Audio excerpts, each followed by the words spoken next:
The top story on ABC News Breakfast: wild weather has continued to cause havoc across parts of Victoria and New South Wales. Several towns in eastern Victoria remain on flood alert this morning. The Mitchell River in Barnsdale is continuing to rise and several major roads remain cut. Residents in the small community of Hollands Landing have been told to evacuate or risk being isolated. The town of Tinamba has already been cut off, and residents say the flood is one of the worst they've had in recent memory. It's a bit stressful actually. It's probably a lot swifter and as deep or maybe deeper than last time, but I didn't think I'd get water inside the levee bank and the concrete fence like I've got.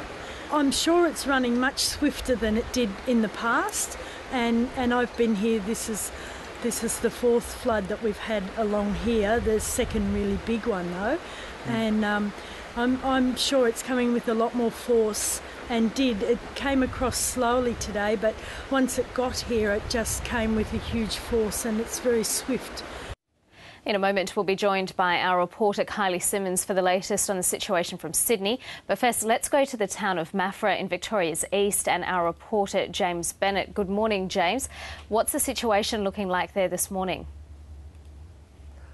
Well, Karina, we're just downstream of Tinamba on the McAllister River. Now, essentially, obviously, as you heard from Lynn McClendon just before, it's been a very, very difficult night for them. But certainly the good news for this river in particular is that the inflows into Lake Glenmaggie, which sits upstream of Tinamba and its sister town Newry, have actually dropped dramatically overnight. So the amount of water coming off the high country there has fallen quite dramatically, and that means that the weir operators there have been able to lower the amount of water they have to let out of Lake Glenmaggie to below a level which could pose any further problems for Tinamba and Newry. So in particular for this little catchment, it seems to be getting better. We haven't been able to get up to Tinamba yet to see what the situation is like. Obviously it was a fairly difficult and tense time overnight, but at least for this little catchment, good news. Obviously there's problems ahead for those on the Mitchell and further down in the Gippsland Lakes.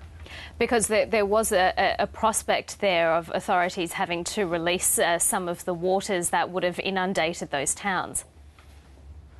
That's right. Essentially last night they were playing a balancing act. They had around 10% of capacity left in Lake Glenmaggie and were hoping that they would be able to hold the amount of water that was still flowing in and only let out an amount which would not pose any major problems for those towns downstream. And it seems that was in fact the situation, and I spoke to the Managing Director of the weir operator last night, and he was saying that essentially they were confident that if they could keep that level overnight, then that would allow other runoff from other lakes and streams nearby to essentially pass through the towns, and so then even if they had to, they could release some more water potentially without doing any damage. But it appears that the rain which fell on the high country last night or earlier yesterday hasn't posed hasn't resulted in a particularly significant inflow to the lake in particular, so has spared those two towns, it seems.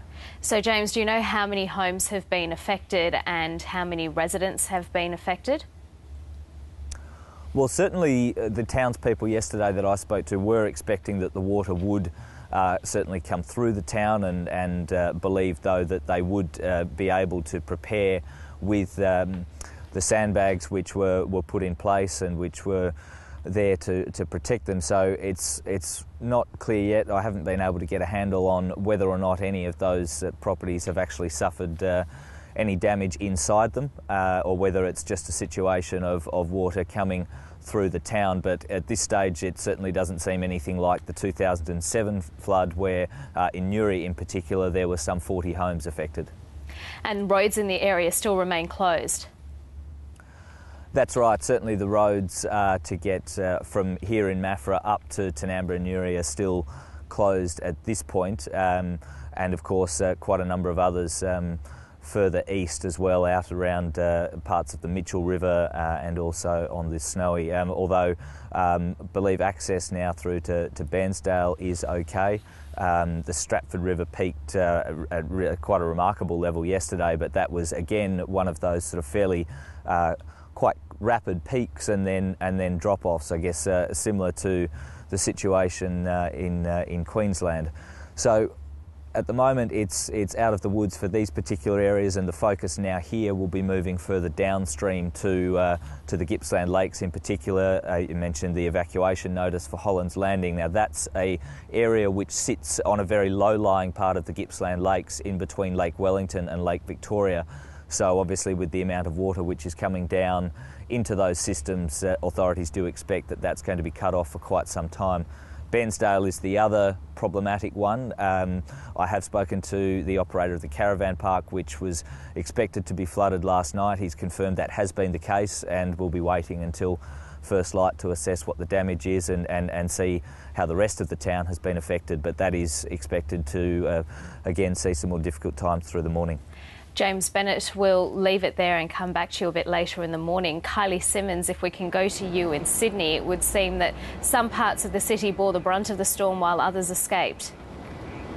That's right. Well, it's 13 degrees here outside at the moment, but that wind factor is basically, it makes it feel a lot colder. And it was actually that wind that did most of the damage along the New South Wales coastline overnight.